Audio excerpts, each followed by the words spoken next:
We had games. It was the beginning of week 5. It was Monday, but we also had injuries. Giannis got hurt. Wemby was already hurt. Ja Morant was already hurt. Let's talk about it. Let's talk about all the action from Monday. And let's talk to Michael Bolton. Thanks, Josh. It's Michael Bolton here, and it's time for another episode of the Locked On Fantasy Basketball Podcast. Let's get to it. Let's get to it, indeed.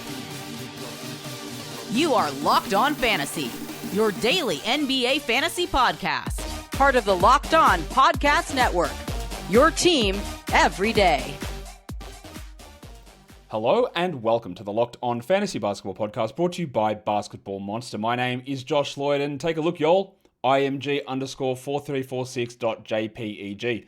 I'm also the lead fantasy analyst at basketballmonster.com, and thank you for making Locked On Fantasy Basketball your first listen every day. We are free, we're available on all platforms, and we're the number one sports podcast network, the old Locked On Podcast Network. Thank you for getting us there, and thank you for pushing me towards 100k subs. Maybe I should do the same thing that we did yesterday when I wanted to get 50 to hit the mark. Yesterday, can we get, I can't get 1,000. Can we get 500 in this show? 500 subs in the show as we work our way towards 100,000. I think we might. Let's see where we're at the moment. 91,100. All right, let's get to 91,500. Can we do that? I think we might. Let's try it. We're talking Monday. We're talking recap. We're going to talk some news first. We're going to look at some waiver wire trends also. Let's just get straight into some news options or news items. It's probably the right word. Items. The big fella, LeBron. He's returning. Maybe tomorrow. Looks like tomorrow. Now, the Lakers have got an incredibly light stretch. I think you're all well aware of that. I've said it a million times. I'll continue to say it. LeBron is coming back. It's going to wipe out the value of so many of these guys. Marcus Smart, Jake LaRavia, the MP2. And we'll see what it does to Doncic. We'll see what it does to Ayton. We'll see what it does to Reeves. You're not making any moves on those guys, but we'll see. But it's good that LeBron is back. We've already had the Wemby update, calf strain. 2 to 3 weeks, probably grade 1 calf strain. Ja Morant, exact same injury. You're adding Kornet. After Kornet, you're going probably to Jeremy Sochan. But that's more for 14-team, 175-player leagues. In Memphis, you're probably going Vince Williams. He's not as high of a priority as what Kornet is. And then after him, it's Cam Spencer. Because Ty Jerome might be coming back soon, and maybe you could stash Jerome. I do worry that if Jerome comes back, he's limited, and then Morant's back at the same time anyway. And I think, given the way the Grizzlies are, I think a lot of what Jerome did last season, honestly, is a little fluky. They don't have the same infrastructure. His value was built on insane shooting percentages, and I'm not sure he does it. So I do worry that a stash of Jerome you might sit there on it for 2 weeks, and then he comes back, and then he's got to ramp up, and then he's not the player that you thought he might be anyway. I do worry about that for him. I don't view him as highly as others, but those two things happened. We also got an update tag on Jrue Holiday. He's doubtful for tomorrow, so you're going to get a lot more Shaedon Sharpe. Deeper leagues, you're going to get a lot of Chris Murray. They've got a back-to-back. That's why that is important. Now, he may play on Wednesday, but you get that extra value of maybe 60 minutes of Chris Murray. And that's not exciting, obviously. But 60 minutes of him is better than 20 minutes of another waiver wire guy, mostly. His brother, Keegan Murray, is also coming back very soon. I worry about how often he's going to be able to touch the ball. I don't think he's got particularly high fantasy upside. With the way the team is constructed, he might have a 13% usage. But I'm not worried about restrictions or anything like that when he does return, which again is going to be coming pretty soon. Probably this week would be the guess on that. Let's talk waiver wire trends. Who's been added? Who's been dropped? The most over the last 48 hours. The most added players, the names I think you'll expect a lot. Number 1 there is Bogdan Bogdanovic. We'll talk about the Clippers later on. The next one is Duncan Robinson. That is largely due to the Pistons being the only team having a Monday, Tuesday back-to-back. And he quits himself pretty well. I think eventually he's going to have no value. And Jaden Ivey's coming back pretty soon. Najee Marshall was added. Now that with PJ Washington back, not a particularly good move. We'll talk about the Mavericks today because they had no Gafford and no Lively as well. So we'll talk about Marshall's value there. Tim Hardaway didn't start for the Nuggets. We'll assess that one. And the next one is Tristan Da Silva, who I think is fine. I don't think Da Silva's got the greatest fantasy game. I don't think he's a high priority, absolute must-roster asset. I think he's okay to have. And it's totally cool that he was added. Nothing wrong with that at all.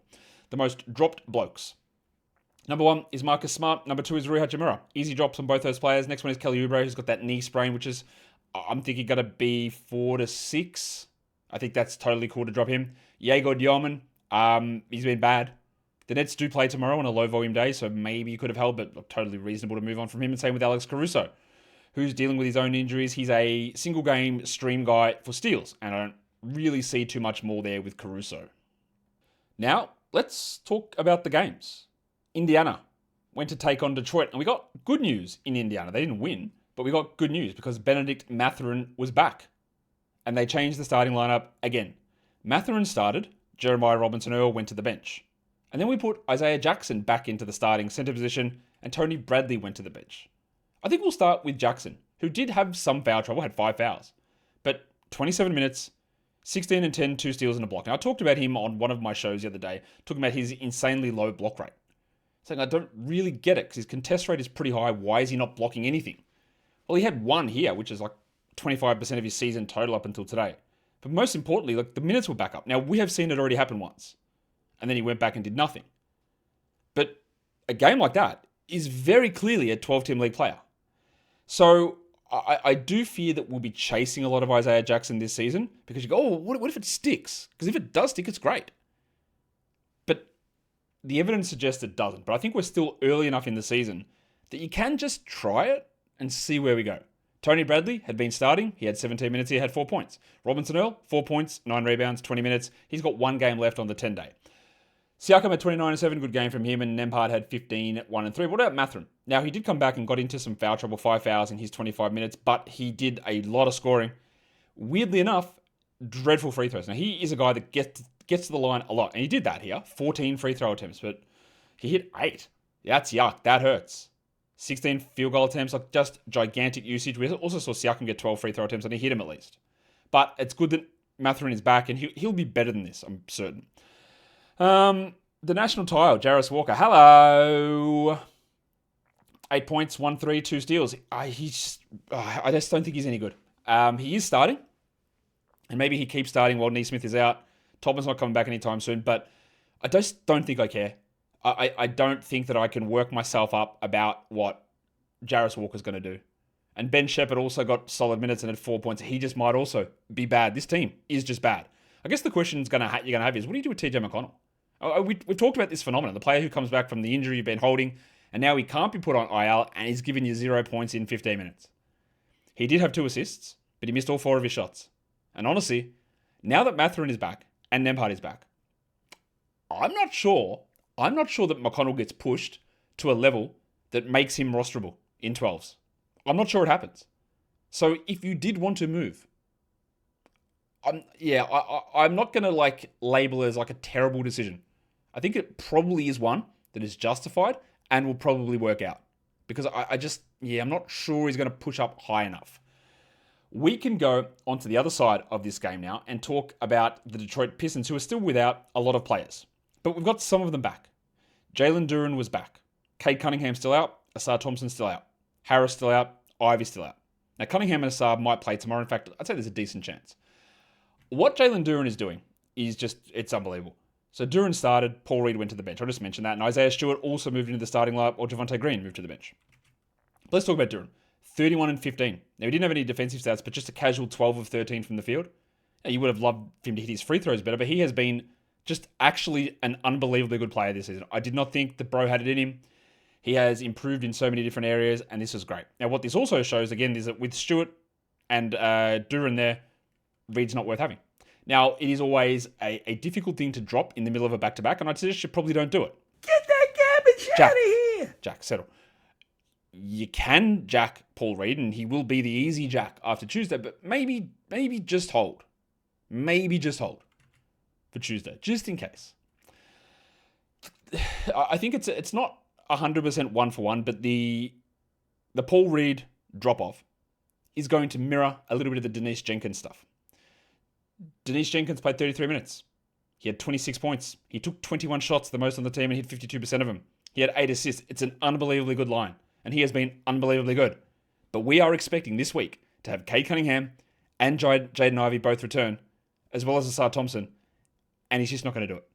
He's not going to play 33 minutes. He's not going to take 21 shots. He had played, I think, 5 minutes in 5 games prior to a lot of those injuries happening. I think he should be in the rotation ahead of Karis LeVert, but it's 20 minutes. Hold him for now, absolutely. But I don't think we should delude ourselves into thinking that he's just going to find this huge role. I'd love it. I think he's a good player. But I don't think we're going to get it. As for Robinson, 13 points with 3 threes. That's dunky. 5 assists and 2 steals. That's good. And again, you hold him for the back-to-back, and that's nice. And we actually got a good game from Ronnie Holland, 7 and 6 and 2 blocks. Now, it does help that Isaiah Stewart got into foul trouble. He had 10 points and fouled out in 20 minutes. He had 5 blocks in that time. He is a guy to roster for now, Isaiah. And then Javonte Green turned in another big game, also benefiting from Stewart being in foul trouble. 20 points for him. That's 2 back-to-back good ones from Javonte, but I don't really think, realistically, there's any sort of long-term appeal there. But he's had some moments in the past of doing things like that. We will get in and talk more about the games. Today's episode, though, it's brought to you by Rippling. If you are a business owner, you know that this is the truth. SaaS promised to make work easier. But now the average company is buried by hundreds of apps that slow you down, slow down your teams, and they simply don't work together. It's not SaaS, it's SAD. Software as a disservice. That is why you need Rippling. Rippling is the unified platform for global HR, payroll, IT, and finance all in one place, helping millions of businesses replace a mess of disconnected tools with one system designed to give leaders clarity, speed, and control. It's simple to use. Easy to use it right across from payroll through to IT access and runs automatically and perfectly in sync. So whether you want to run your entire HR, IT, and finance operations as one, or just fill in the gaps in your software stack, Rippling can do it all. And right now you can get 6 months free when you go to rippling.com/LockedOnNBA. You can learn more at rippling.com/LockedOnNBA. That is rippling.com/LockedOnNBA for 6 months free. Today's episode is also brought to you by Prize Picks. We make decisions every day, but if you get them right, do you get paid? Well, on Prize Picks, you do.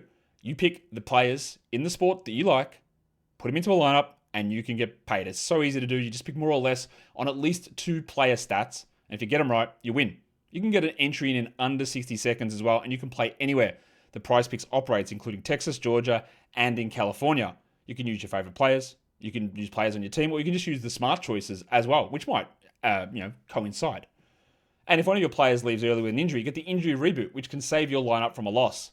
So download the Prize Picks app and use the code LOCKEDONNBA to get $50 in lineups after you play your first $5 lineup. The code is LOCKEDONNBA for $50 in lineups after your first $5 lineup. Prize Picks, it is good to be right.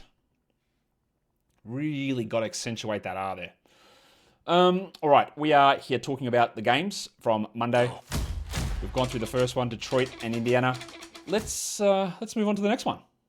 The next one involves your mates, the LA Clippers, and the Philadelphia 76ers. The Sixers win it 110-108 as the final score. We'll start with the Clippers, who did have to make a change because Derrick Jones is out for a while with a knee injury, like 6 weeks or so with a knee injury. So they started rookie, the Colonel, Kobe Sanders. You might go, who the hell is that? Fair enough. Second round pick in this year's draft. He's had a couple of decent games and played 30 minutes here, which immediately should make you go, what? Okay, do we do anything? Now, we know Bradley Beal is not coming back. We know that Derrick Jones is out for probably past Christmas. The player that's going to screw that up for Kobe Sanders is going to be Kawhi Leonard, or it could be Ty Lue, but it's Kawhi Leonard. But 17 points for Kobe. Didn't come on 80% shooting. He had 11 attempts and 46%. He had a steal, 3 rebounds, and 1 assist. So it's a little empty, but he did score well. I'm intrigued. I won't say that it's a rush to grab scenario because, again, there's a pretty clear end date, and that's just Kawhi returning. But he was good, and he was better than Bogdanovic here, for example, who played just 27 minutes. But I do think that Lou is going to go back and forth here. As for Bogdanovic, if you added him, 9, 7, and 5 in a steal is not terrible, but you wanted more. You didn't want Kobe Sanders cutting his lunch. I would try and hold Bogdanovic. As for Chris Dunn, he is not a must-roster player. 7, 2, and 5 with a steal is like whatever. It's streamable, but that's it. And then the other, Zubats had 14-13. Good game. Very good game. And Jimmy had 28, 6, and 6 with 2 blocks. What we're going to talk about, though, is the Baptist, John Collins. I don't know that this is true. In fact, it's probably not. But he looks washed, man. What is this? It is also worth remembering. Last season, in Utah, he was bad to start the season. It took a lot of things happening for him to get into the starting lineup, and he started to put up good numbers. But he just can't do anything. He is not fitting into their style of game at all. He had 11 and 7 in 27 minutes with no defensive stats and no assists and was inefficient. He was good from the line though. I would hold him because again, he had foul trouble and still played 28 minutes. But it just continues to be like horrifically bad. Not even a top 150 player so far this season. But he is starting. And I expect that with Jones out, he continues to start. But that's really hard to swallow. It's really bad. The other side is a little bit more interesting. I think there's a few more positives to take out of the Philadelphia side of this game. Paul George returned. He started and he just slid straight into the spot that was vacated by the injured Kel'el. We also got another change that we expected, and that's Domi Barlow, the Trojan, starting over Trent Watford. But that didn't last long, did it? Because at halftime, Dom Barlow didn't start. It was Quentin Grimes, as they went small and Paul George played up at the 4. So Barlow had 7 points with 3 steals. I like Dom Barlow. I do not think that he is any sort of long-term answer for them or for your team. He was added in a lot of spots based on the fact that he got a lot of minutes, started the second half last game. I don't know that they go with this lineup with Grimes starting. I'm not sure at all. But I don't view Barlow as an absolute must. Andre Drummond is. The big avocado played 38 minutes. He hit another 3. He had 14 and 18 with a steal and hit free throws. Just an absolute must-roster player. Tyrese Maxey was great. 41 minutes, 39, 3 and 6. But have I buried the lead and haven't talked about Paul George? Well, let's do it now. Georgie played 21 minutes. He had 9 and 7 with 2 blocks, which honestly is not very good. Clearly. He shot 22% and he was 4 of 7 from the line. But I'm not really that worried about it. I think that there was a lot of the stuff with George last season with the shooting that probably stands to improve. And the rest of his game was pretty good. And it's going to take time, and he's going to ramp it back up. Just make sure that Paul George isn't on the wire, or make sure someone, and you, that includes you, don't drop him after this game. As for Trent Watford, 8 and 4 in 19 bench minutes. Think you need to hold on there. And the other one we've got to talk about, well, obviously we're not rostering Jared McCain. I'll just give a quick jack to him. Get that garbage out of He here. played 5 minutes. But VJ Edgecombe played 37. That's a lot of playing time. 14, 6 and 6 is not great. The 6 assists are nice. No defensive stats and missed both his free throws. It's not good for VJ at the moment at all. But I'm persisting because of the role. But he is moving very quickly. And I think we'll do a full reassessment of him Thanksgiving-ish. But there comes a point where you're just not doing anything. And maybe creating some negatives with efficiency that I'm not sure that he's going to remain as an absolute must. He probably will, but I'm not sure that he does. The third of the early games, the Milwaukee Bucks and the Cleveland Cavaliers. And it's lucky that the Bucks have a registered doctor coaching them because we're able to get good updates on Giannis Antetokounmpo and his groin strain. And Glenn Rivers' comment was, I don't know, but it doesn't look good. Okay, you're right, doesn't look good.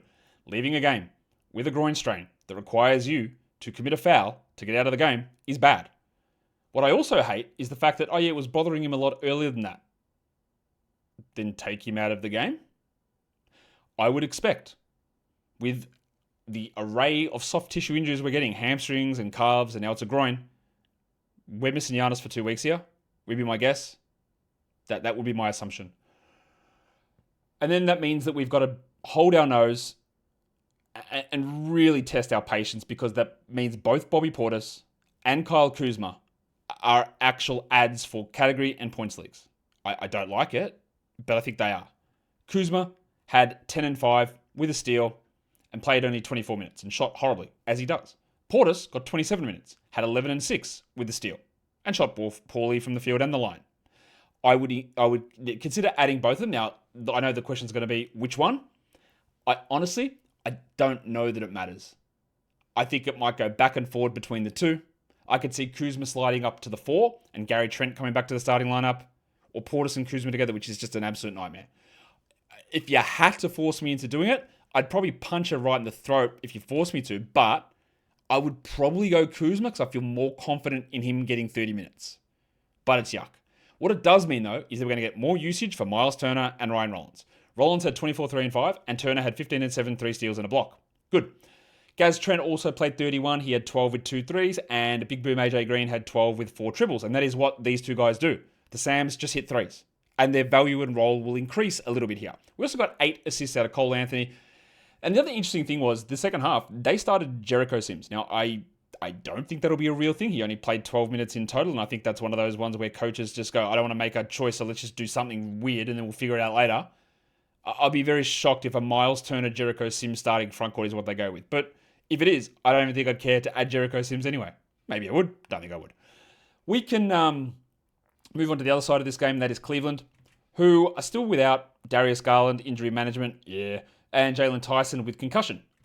Their lineup was the same as the last time out, and Jarrett Allen again played under 25 minutes. He had 12 and 6, and he continues to be, I would say, pretty underwhelming. Evan Mobley had an elite half-court heave, and overall his game was bad. 44 from the field, 63 from the line, 14, 6, and 6. Not good. Actually, it's a little VJ Edge commit, except he attempted more free throws. Mobley is in a real funk at the moment. I think he is a pretty sizable buy low, but he is really struggling. Donovan Mitchell isn't, 37, 5, and 7 with 4 threes, and it was a good game from one of the other Sams, Sam Merrill, 20 points with 6 threes. He hit 70%, but you know that you're streaming him for the threes, and you can't really hold. With Mobley struggling and DeAndre Hunter in extreme foul trouble, who's not playing very well at the moment, I'm still holding him. Dean Wade stepped up. We got 5 and 8, 3 assists, 2 steals, and a block, which is a bloody good game. Don't care. Never going to put my faith in Dean Wade doing that repeatedly, so don't worry about it. And then with a lot of these guys back, Craig Porter's role is diminished. He had 2 steals, he had good play, 11 points, 20 minutes, but we're not rostering him. And then Lonzo did some stuff. 6, 5, and 5 with 2 steals, which if you streamed him in, you go, it's fine. It helps. But it's not, again, one of those ones that we need to hold. And someone who'd been playing really well, Naquan Tomlin, he got some minutes, but only 12 of them. So that, of course, takes him out of the consideration for basically any league.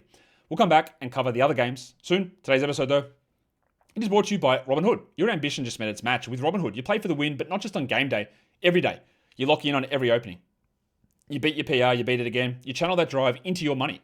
Robinhood puts you in control of your money. You trade stocks and ETFs, options, futures, and crypto all in one platform. And you can now build and execute your own trades from a desktop with Robinhood Legends advanced tools. Or you take advantage of Robinhood strategies with a tailored portfolio managed by a team of experts. You expect more from yourself, so expect more from your money.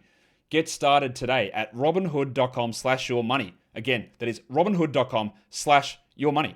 It's your money, your move. Today's episode is also brought to you by Rugiet. Making excuses does not solve anything. We've heard them all before, am I right? Just stress. I'm tired. Happens to everyone sometimes. It's just, I can't do that. I can't. When it comes to performance, sometimes your body just needs a little extra support, and that's where Rugiet comes in. Rugiet.com offers fast-acting doctor-prescribed treatments for ED, designed to help you stop making excuses and start making moves. Rugiet makes it easy to get started. You just connect with a board-certified doctor, 100% online, no awkward waiting rooms, and no in-person appointments. And if you get the medication prescribed to you, well, it gets shipped to your door in a discreet package so no one knows the insides and outsides of your business. Go to rugiet.com/LockedOnNBA to get 15% off your first order. That is rugiet.com/LockedOnNBA. And don't forget to use the code LockedOnNBA so they know that we sent you. Rugiet. Stop making excuses and start making moves. Let's go to the next one. The New York Knicks and the Miami Heat. The Heat win it 115-113. Now, the Knicks were obviously without Jalen Brunson and now without the Jedi, OG Anunoby. So it was Landry Shamet, not Jordan Clarkson, that started. Shamet is just a frustrating fantasy player. I love that he took 11 shots. I don't like that he hit 2 of them. He had 10 points with 4 assists. He hit 1 3. I don't think that Shamet is a 12-team guy. As for Clarko, 14, 3 and 3 on 54%. And you cannot rely upon the man on the street, JORDANCLARKSON, to do that level of efficiency every game. Shamet and Clarkson are streamable level players. And then Juice McBride is the guy that's starting in place of Brunson. He had a real good one. He took 23 shots, which is a lot, man. 25 and 5, but Ryan Anderson with 0 assists, 0 steals, and 0 blocks. Not sure he's a must roster player, but which is exactly what we said when Brunson went down, and then also when Anunoby went down. It's fine to have him, but they're not going to be that exciting. Josh Hart's up to 34 minutes. This is his time to put some numbers together. 14, 5, and 9 with 2 steals and a block. Towns had 22 and 16, and Bridges continues his really impressive season. He's been so good this year. 23, 3 and 4, 2 steals and 4 blocks. While Mitch Robinson, again, just absolutely not a must roster. 11 rebounds is sick and all, but what else are you doing, man? 3 shots, 5 points. I don't think that most people care about it. Or they might be fooling themselves into caring about it because I just don't think it's useful enough outside of very, very specific circumstances. As for Miami, we're still waiting on Bam to return. We're still waiting on Hero to return, so they're chucking out the same lineup, and you have got an opportunity now to try and cash in on Kel'el Ware. The reason I know that there's an opportunity to cash in on Kel'el Ware, 16 to 14 for Superman, 1 steal, 3 blocks, 79%. It's great. Like 78%, sorry, my bad. That's a great game, right? Bam is not there. The reasons are all there. But what you will see is that if you ever see online discussion fantasy-wise about Ware, you'll see comments. And people go, no, you got to get rid of him like Bam's come back. And there'll be multiple people, but no. He's a second-year player. He just needed time. He's playing too well. He can't be reduced. He's just going to keep doing this. And the odds to me suggest that he won't. Because unless Eric Spoelstra, and I think he might try it, but unless Spoelstra's had a change of heart, he just doesn't want them playing together.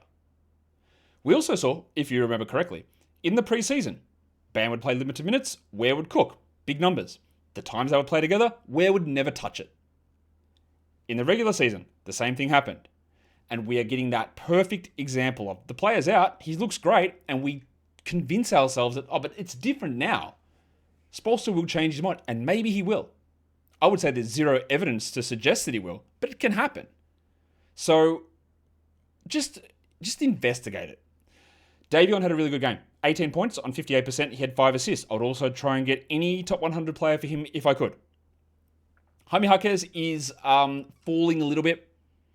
Triple H had 13 points. He had 4 assists. He didn't shoot well. He had no defensive stats. But there was a lot of things that were obvious about him. We detailed him on the Sal High show last week. He wasn't going to be able to continue with that efficiency. There were so many things that he was doing that had no shot of sticking. And you're going to get 2 gigantic players back that is going to make him, I believe, turn into perhaps a drop.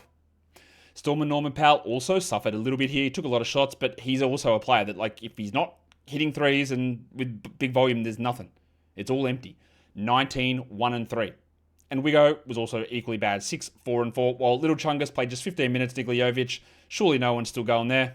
Get that garbage out of here. That's just in case. Pele Larson, he's been solid, man. Like in a 175 deep league, he's at least providing something at the moment. 12, 7 and 4. That's pretty useful. And then Simone Fontecchio had 14 and 4, 2 steals, 4 threes. Good streaming player with not much more to talk about, I don't think. Now we can go to the Charlotte Hornets. Unfortunately making their way into Canada to take on the Toronto Raptors. LaMelo Ball was back, so Colin Sexton went to the bench, and it was close. 110-108. The Raptors get the victory. Let's start with LaMelo, who didn't have the best game here. LaMelo played just 28 minutes. He had 20 and 5 with 8 assists, but shot really poorly. And what I love to see here is that the big areola, Kon Knueppel, had 24 points with 7 rebounds, 4 threes, and 3 steals. He has been... you can debate this. I think he might be the best rookie so far. I think. He's been ridiculously good. There's probably someone that... I think he's been better than Edgecombe. There's someone else, isn't there, that I'm missing? Obviously better than Bailey. I don't know. He's been ridiculously good. Brandon Miller's coming back, though. This week is my guess. And I really want to see how the usage is distributed between Bridges, Ball, Miller, and Knueppel. I'm very certain that Knueppel's going to start. It's not going to be a rotation with him and Sexton. Knueppel's going to start. But he is really taking advantage at the moment. So is Bridges, who had 22 and 8 with 3 steals and a block. And it was another solid game from Moussa Diabate. 8 and 7 with 4 blocks. Now, Diabate couldn't block a thing last season. He's been so much better. And honestly, with how he's playing, and I don't really know why or how this is happening, he's a 12-team league guy, even as a backup. The big Colk has that role locked down. All of you Colk heads out there know what Ryan Colk-Brenner brings. 7 and 10, 2 blocks, solid free throws, elite field goals. And we must roster Colk-Brenner. But Diabate is doing enough in the backup role. Sexton played 28 off the bench, 17 points, 42%. I would suggest, now it's risky because Ball can get hurt at any point. But I see absolutely no shot that Sexton has anywhere close to even top 175 value when Miller and Ball are playing. None. Not at all. Like, even at the moment, what's he doing? Like, he's the 142nd best player with these guys out. It requires 2 injuries for him to get into the mix. So if you wanted to clear out a roster spot to get somebody else, I'm not sure that Sexo's the guy to hold. Sion James continues to start. I imagine he loses his spot when Brandon Miller's back. He's a very good defender, but doesn't do much else. 0 points, a steal, and a block there on that one. Let's talk about the Raptors, unfortunately. And they went in with the same starting lineup. Ingram, who was a little bit down the last game, but awesome here. 27 and 6, 2 steals and 3 blocks. Getting that at Ingram is unbelievably massive. And Emmanuel quickly dropped a double-double, but not with assists. 15 and 10 with 2 steals. Very good game there. And Barnesy also 16, 6 and 6 with 2 blocks. Like, these guys are producing at really strong levels. They are showing. This is like, all of these guys have a lot of fantasy value in Toronto. And they're showing you that if the pieces make a little bit more sense, and I don't think they make extreme sense in Toronto, to be honest, but compared to what is in Sacramento, and they're showing how it can all work together. That's the example. I get this question all the time. How many is it? If I've got 2 players in one team, is it too many? Like, my answer is not usually no. Depending on where you're getting them. If they all make sense at the spot, they make sense. And the Raptors guys all make sense. At the moment. 32 minutes for Jakob 13 and 9. I'd say that he is back. While Rowan Barrett is maybe the opposite. He is just looking, and this is the interesting thing, he just looks like RJ Barrett. And that's bad for fantasy. 16 and 3, 3 assists. Huge volume field goals, and shit at him. And 1 of 3 from the line. We are getting to the stage where, no, not really, but we are getting to the stage where you got to start looking at it and going, I'm not sure you're helping me at this point. I'm definitely not dropping RJ Barrett. But this is bad RJ Barrett. This is the old RJ Barrett. This is RJ Barrett forcing because he sort of doesn't know where he fits, I think. Or the position or the role he's being asked to do is a little bit different, and it's just not working for him at the moment. It's been a horrid, horrid run for him of late. It is now my great pleasure to announce that Dallas got smashed again, 120-96 against the Minnesota Timberwolves. There was no Derek Lively on the second night of a back-to-back. There's still no Anthony Davis. And Daniel Gafford, who said that he was tough and he was going to play, did not play. So that meant that Musa Cisse, 2-way contract center, giving flashbacks to the C-parter Moses Brown last season, although Cisse is actually a good player. He started. Let's just kick it off with Cisse, who's been playing pretty well of late. Of course, again, Gafford and Lively could very easily just be back in the next game, and it doesn't really matter. Cisse played 26 minutes. He had 5 points, 2 blocks, 10 rebounds. Horrific percentages. 33 and 14. Bad. But otherwise, he did okay. Max Christie played 19 minutes. 1 point. That's bad. I think until AD comes back, we persist with him in 12s. Najee Marshall, who had that really good game 2 games ago, he had 7 points on 33 from the field and 33 from the line and nothing else, even though those other players were out. What I do like is that Brandon Williams just barely edged D'Angelo Russell. He also played more minutes than him. He had 15 and 5 with a steal and a block, allegedly. 33% from the field and 100% from the line on 6 attempts, while Russell had 8, 2, and 4, and I'm very confident now. It's at 5 out of 6 that Williams has been better than Russell. I'm very confident that, what I'm confident about? I'm confident that I don't care about D'Angelo Russell. I'm confident that even if he has a good game, I don't care. I'm also somewhat confident that Brandon Williams is going to do this the majority of the time until Kyrie returns. Now, Kyrie said that if it was the playoffs, he could play now. Yeah, not well, but maybe. Like, I do think Kyrie is coming back. February or March is my guess. That's my guess. But Williams is a guy to hold for now. But, like, digesting this box score, it doesn't really tell you anything. Like, we got 17 points out of Jaden Hardy. Sick. Cooper Flagg continues to just get lost on this team. I still believe that a big run is coming from him. 15, 1, and 2. PJ had 13, 7, and 2 with 1 steal. But whatever your opinions were on this team, about PJ, about Williams, I think you just have to hold these guys. Like, I don't believe Najee Marshall's a 12-team guy. Very, very comfortably, I don't believe that. It requires multiple longer-term injuries. I don't believe D'Angelo Russell is a guy we hold. But this game doesn't really give us a huge amount of information because it's just a destruction. Which, again, Jason Kidd and the ownership deserves. The players don't. The fans don't. Those clowns do. Minnesota. Same lineup for them. Naz Reid went crazy. And I think Reid's been pretty poor this season, but it is worth remembering that he lost his sister. His sister was murdered at the start of the season, which obviously had an impact on him. He was crazy here. 22 and 12 in 23 minutes on 64%. He's starting to really ramp up, and it's without Randall or Gobert getting hurt. So that is worth noticing. McDaniels had 15 and 5 with 2 steals, and Gobert had 15 and 9 with 2 steals and a block, which is good games all around. Just make sure Dante DiVincenzo's not on your wire. The big Ragu had 14 and 5, solid enough. And Ant has definitely not lived up to pick 5 or 6 status. didn't need to do much here and didn't. 13 points on 14 shots is bad. And Randall finally had a dud as well. 12, 6, and 4. So they won this game with Randall shooting 25%, Ant shooting 36%. And they won it by almost 30 points. Bruh.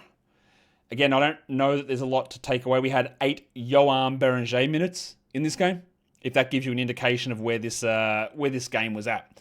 And the next one, not a lot different. Because the Oklahoma City Thunder juggernaut just rolls on. It's not that difficult up against the Pelicans, 126-109. Shea, again, just doesn't need to be out there in the fourth quarter, really, does he? 23, 2 and 8 with 3 steals. Hartenstein, another big game, 16, 7 and 6, 4 steals and a block. Chet, 26 and 9 with a block. And I saw a comment, so why is Chet's blocks down? And this is one of the things we talked about last season, is that when you play at power forward versus at center, usually what happens, your rebounds, field goal percentage, and blocks drop off. When you play with another center, that happens. And that's probably what's happening to Chet here. Isaiah Joe did his thing. 14 points, 4 threes. Still doesn't mean you need to roster him, and you absolutely should not. While the Hong Kong match was Case and Wallace, he had 3 steals, but that is what he is. He is, to me, absolutely not a must-roster player. He is not a must-roster player. He can be rostered. You can have him. The steals are useful. Everything else is useless. And we actually finally got a bad AJ Mitchell game. 11 points in 26 minutes off the bench, no threes, and 29% shooting. He has been an absolute revelation. But I hope that most of you have seen some sort of writing on the wall that there will be a cool-off period coming, and then players will filter back and limit him. For now, you can hold him, but again, long-term, I don't think he's going to be that guy. We also somehow got a good Lou Dort game, and just put that one up in a frame, because that's not happening that often. 17 points with 4 threes for Dorter. And again, just an absolute blowout performance by the Thunder against this Pelicans team under James Borrego for the second time. So we thought there might be a chance that Zion Williamson would return. He did not. Maybe he's back for the next one. We will see. No Jordan Poole, no Zion, and then the depressed penis, Sadiq Bey, was out. So they decided to go with a front court of the Blizzard Derek Queen and Yves Missi, but only for a half. The guy that I thought they should have started to begin with was Carlo Makovic, and he started the second half. We'll start with Makovic, who had 10 and 6 with 2 threes and a block. I think Makovic is a solid NBA backup rotation big, that if he plays decent minutes, he has fantasy value. He, under James Borrego, is definitely being prioritized more. I think that that's more just a deeper league spot, but I firmly believe he's a better player than Yves Missi, but without question to me. Missi had 6 points, steal and a block, 22 minutes, continues to be over-rostered. We also need to have a discussion about the Blizzard. Derek Queen had 2 steals and 2 blocks. He had 9, 8, and 3 though and played 26 minutes. And since Bill Green has been fired, Queen has started, but his minutes are down. He's not playing those insane 17 consecutive minute stretches, and his production is not as good. And we still have to factor in Zion returning and most likely rendering him useless. That is the most likely outcome. For now, we hold on to Queen and we see where it goes. But my faith in him maintaining good numbers is not particularly high. And as much as I can sit here and tell you, yes, he's not a 13% shooter, Herb Jones, Unky Herb, I don't care. John? Get that garbage out of here! He's been bad, terribly bad. 26 minutes, 5 points, 1 steal. Is bro even hitting the top 200? He barely is. In a points league, this is not a discussion. He was barely draftable in standard points leagues, Herb Jones. In category leagues, he was drafted, but one of those guys who in the past has benefited from the turnovers to make him out like a top 50 player, which was obviously never the case. And now he's just giving you nothing at all. Easy jack. As for Fears, 25 minutes, he had 24 points, but his lack of peripherals is troubling, which means that when you lose usage, when Poole and Zion play, you're probably not going to be worth it. I am holding him for now. Micah Peavy, 78% shooting, 16, 4, and 4. The numbers are good. I'm not sure I care, but he's an interesting sort of player, and it did require Poole, Zion, and Bay all being out to get there. By the way, shout out to Kevon Looney and DeAndre Jordan getting DMP'd. Just a masterclass in roster construction. Off-season and in-season. Unbelievable stuff. Some of the best you've ever seen. Ken Murphy had 18 and 5 with 3 steals. Good game from trade, but they are, again, a team that just is in disarray. And I don't know what Zion is going to do. I hope he's back soon, And I just want to see what the impact is because it could go in a few interesting directions. Now we can do the final game of the night. The Chicago Bulls, in another game absolutely enhanced by late timeouts and free throws, they get the victory over the Denver Nuggets, 130-127. It is actually a huge and really impressive win from the Bulls on a back-to-back, heading to Denver against the Nuggets team that hadn't lost at home. It's a massive win for this team who'd been floundering, and they'd lost to the Jazz yesterday off an overtime game. It's a monster win for Chicago to get that victory. Let's talk. Oh, where should we go first in Chicago? Where do you think I want to go? Yeah, Vooch had 8 points. He shot 25% from the field, didn't attempt a single free throw, had 9 rebounds and 6 assists. I will maintain this. He is a buy low. He's also not as good as half of you idiots think. He's not. He is better than this. But you are seeing the regression. Like I've never seen a regression slap hit as hard as this one. He's a mid-round player, and he is better than this. But the thing I'd also be a little concerned about is this like the third out of the last 4 games where Jalen Smith has been better? 16 and 8 for sticks, 3 threes and 2 steals. It's really good. Odesuma was also good, 23, 3 and 5 in 26 minutes. Remember though, Kobe White and Trey Jones both out here, and Giddey had 19, 14 and 6. Unfortunately, no defensive stats and bad free throws, but still good numbers. Matas Buzelis only 29 minutes. We just hope for a little bit more from Matas, but 13 and 4, 2 threes and 2 blocks. Bad shooting would have given us much more there. He's doing enough. You don't need to be panicked about it.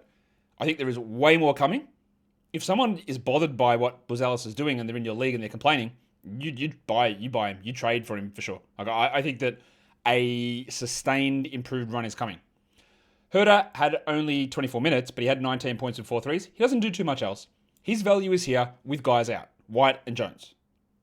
White will be back in the next game, and Herder's value will dip a little bit. He's a points and threes streamer. He's absolutely not someone that needs to be held long term. You use him in the short term in situations that arise like this one. What we also wanted to see on this day is what Denver would do, because Cam Johnson returned. So we've got, what are they going to do? Is it Peyton Watson or is it Tim Hardaway? Well, the answer was it's Peyton Watson, and I didn't think that that's what they would do. So they went big. Aaron Gordon, Cam Johnson, and Peyton Watson as their 2, 3, and 4. Let's start with Cam Johnson, which is easily his best game as a member of the Nuggets. Now, the question is going to be, and I know the question's going to come, with Christian Brown out, it was obvious that Johnson was going to do more. I don't agree with that. And here's why I don't agree with that. Because he didn't. He had 14% usage. The difference here is shots went in. Simple as that. Now, he did play more. He played more minutes. He got 37 minutes. But he hit his threes at 71% instead of 10%. He played 37 minutes and had 19 and 4, but the other stuff is still absent. And we knew there was going to be a turnaround in his shooting. But much as like we didn't believe in 20% three-point shooting, you don't believe in 70. So Johnson's value, if he's going to play 36 minutes, is obviously improved. But if he didn't hit 70% of his shots, would he have? I'm not sure. Because Tim Hardaway in this game played just 16 minutes. He had 3 steals. This is why we didn't want to prioritize adding Tim Hardaway, because we didn't know that he was going to start, and he's just unreliable. You do not roster Tim Hardaway. Get that garbage out of here! As for Watson, 5 points. The good thing on Peyton is that he played 34 minutes and he had 3 blocks and 1 steal, but it's very much just like I'm looking for defensive stats, even though he's starting. The increased minutes are important, and they at least put him more on your radar, but not a must. Little Chungus had, not little, Big Chungus. What I'm talking about, the original Big Chungus. 36, 18, and 13 steal on a block for Jokic. A little bit down on the efficiency, but still huge, while the headmaster, Jamal Murray, had 34, 11, and 4, and Aaron Gordon had 24 and 10. So just big games from all those guys, and they're going very heavy into their starters because their benches, they're not trusting it. Bruce Brown also saw a big minutes decrease, just 23 minutes here and scoreless, so we're obviously not worried too much about him for most fantasy formats. Let's do lines of the night. Not surprisingly, the monstrous line of the night comes from Denver, and it is, of course, the big fella, Nikola Jokic, who just had 36, 18, and 13, added in 2 blocks as well. He's ridiculous. We know he's ridiculous. The waiver wire line of the night, the best performer who's available in a vast majority of fantasy basketball leagues, was Isaiah Jackson. And I don't really know how to judge it. 16 and 10 with 2 steals and a block. That's appealing. Try it. Just have no hope for it, man. The young gun of the night, we're going to Miami, and Superman was great. 16 and 14 with 3 blocks for Kel'el Ware. I still have significant doubts about what happens when Bam returns. And the dud of the night, absolutely no question. When you get 1 point and 1 assist as a starter, Max Christie, you're the dud of the night. But I'm going to erase most of the things from that Dallas game from my memory and not use them to judge how we view that team rest of season. Go. That's a recap from Monday. Tomorrow, I'm going to have a sell high show, but I'm going to think a little bit of a different way to do it. Because some people brought up some really good points about how sell highs aren't as useful as buy lows for the general watching or viewing or listening audience. It's because in a buy low, anyone can go and buy that player. In a sell high, it's only useful to you if you've got that player. So it doesn't work. So I'm going to find a better way of doing that. I don't know. We'll still figure that out. We'll figure it out soon. Let's see. Have we hit 92,000 subscribers? Well, I'll only look after the show's actually aired, but hopefully we have. Thumb up, bang, audio as well. Guys, we are done here. Thank you so much for listening, everyone. See ya.